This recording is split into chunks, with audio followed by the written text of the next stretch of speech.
we've talked about there's a lot of failure out there. So there's still a lot of opportunity, particularly if you're going to do it well. Um, you mentioned some of the most, you mentioned some mistakes already, but what are some of the most common mistakes that people make when they're setting up e-commerce?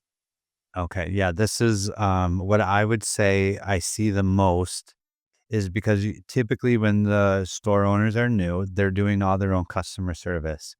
And so every question that people email in or ask, they automatically assume that everybody has that question and they go put that on their website.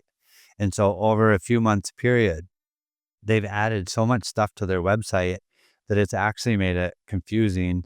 It's not clear. They're answering questions that, or they're bringing up questions that maybe the majority of their users don't have.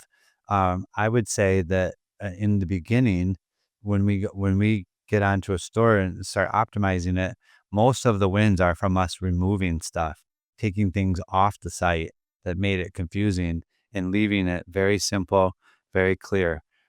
We know that like your search traffic is the highest converting traffic on your site, and they typically spend twice as much as the average user.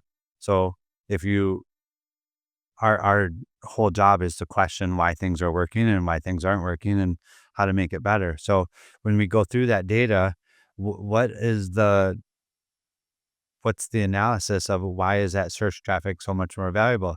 It means the person found what they were looking for. And so now they convert much higher, spend more money.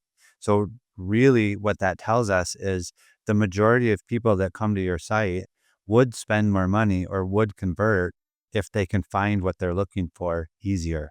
And so navigation and search are really, really important on your website to make it super simple for people to find what they're looking for.